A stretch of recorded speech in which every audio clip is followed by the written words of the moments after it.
I've had many requests from clients for this one, and I am finally doing it. So you know who you are, Linda.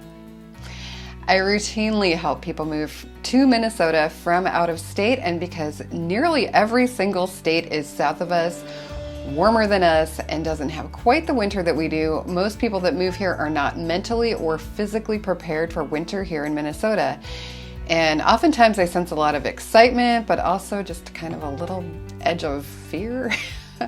Let me reassure you that people in Minnesota are not some mutant breed. We aren't like huskies of the human race that want to roll around in ice in summer. We just like seasons, and we also recognize that winter is one of them and have found ways to make it comfortable, safe, and doable. So in this video, I'm going to take you to snow school, and I'm going to give you the tips that you'll need to also have a comfortable and safe winter here in Minnesota. I'm Schumann, and I'm a realtor here, so if you are looking for more Minnesota content, real estate content, Twin Cities content, what it's like in Minnesota, subscribe to my channel, and please reach out if you have any questions. Winter and snow can be just downright magical if you can sit inside a warm house with a cup of coffee and a fire blazing, just watching it fall from the sky. But eventually, you're going to have to leave the house. So today, I'm going to start off with how to dress for winter here, and I'll do another video on other considerations like driving in it, managing it around your house, and that kind of thing. It's the beginning of September, and that means that it's already past high time to start preparing for winter. Costco has had their gloves and hats out. Christmas decor is usually out there right now too. And it's just a really great reminder to get your act together right now while the getting's good. So today I'm going to start with basics. How should you plan to dress here in the winter? So this is going to vary across the season because temperatures change, and peak winter gear is needed in January when we often see stretches of temperatures well below zero. Our seasons are pretty prompt here with a definite change in the air that hits right at the 3-month mark of any particular season. So I'm recording this again at the beginning of September. And the weatherman has just reminded all of us that about a week or so ago, we have seen our last post 8 p.m. sunset until next April. That means that we are on our way into fall and winter. Our temps have been in the mid-50s overnight, and I absolutely love that. The highs in the mid-70s during the day. Northern Minnesota has been in the high 30s overnight for temperatures, so winter is coming.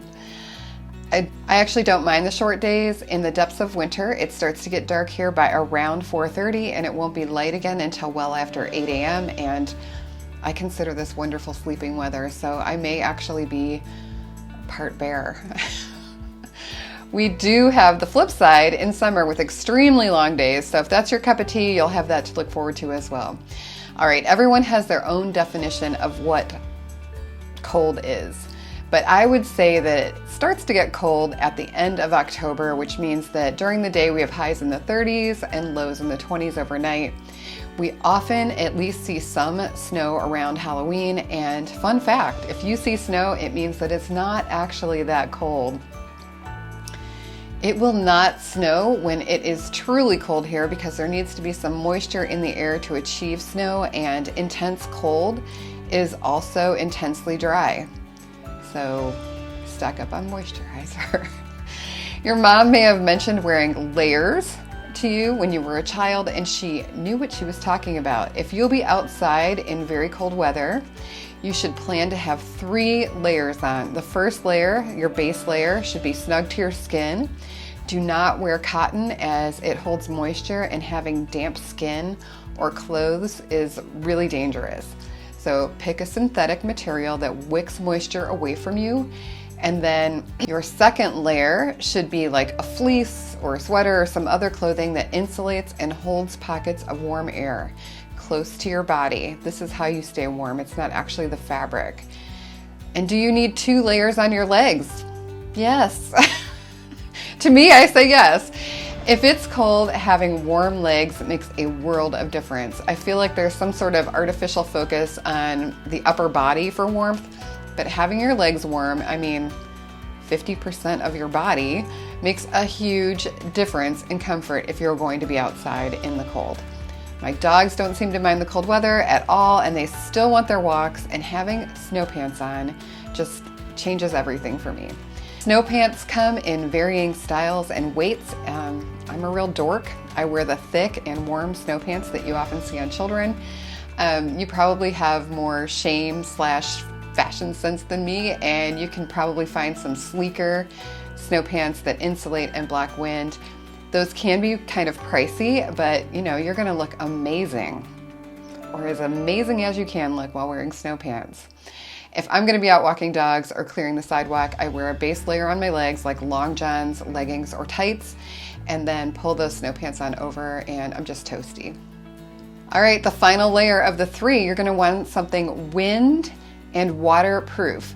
These two elements can literally be the death of you if you don't prepare. So down is a wonderful insulating material, but if it gets wet, it's worse than useless. I mean, it's just gonna hold that liquid next to you. So blocking wind and water will be what keeps you feeling toasty and warm. And when I say water, I don't even mean like rain. Snow is wet. It can be quite wet, and it soaks right through your coat. I can think of nothing worse than being cold and wet at the same time. When looking at coats for actual winter weather here, you probably want a parka versus a jacket. So a parka is generally longer. It's going to cover your backside better. I would actually say that having both is not a bad idea. So if you're out or running around doing errands, you're going to be in and out of the car and heated spaces, you really probably don't need a parka because you can scurry around in your jacket and be just fine. But if you're really looking for warmth, I like a parka. Parkas also usually come with hoods, often detachable, and when the wind is just ripping around, I definitely use mine. If you buy it from a quality place, they often have ratings on their winter items, and you can see that this jacket is parka is rated to X degrees below zero. And you're gonna need to look at that in winter. My favorite combination is a down parka with a waterproof and windproof shell. All right, so your extremities. You definitely need a beanie or a toque. Those are interchangeable terms that you'll hear for a hat. You're gonna want gloves, or if you want really warm hands, get mittens. Having all of your fingers together in one warm pocket makes a much warmer feel. It's just a world of difference. Feet should have wicking socks. The best are wool or smart wool, and they aren't itchy, I promise. Then boots that are insulated and waterproof. So we're hearing a theme of insulated and waterproof. I see a lot of feet looking stylish and warm in Sorels, but North Face are super popular here as well. But there are also less expensive brands like Land's End. So my husband absolutely hates the cold, which is horrible for somebody who lives in Minnesota. And we also stock up on those hand warmer things that you can crinkle up and they get hot. He keeps those in his pocket when he's walking the dogs or clearing the snow. So if you tend toward the chilly side, that's another option. My last tip is don't wait. When the winter things appear in the store, buy them. They disappear pretty fast, and the next thing you know, it's -20 and the stores are stocked with swimsuits for spring break. I'll do another video shortly about driving and dealing with cold in general, but I also did one a while back about getting your house ready, and I'm going to link to that one above. I'm always glad to hear from people off of YouTube, so if you have questions, please reach out. I'm happy to chat. Thanks for watching.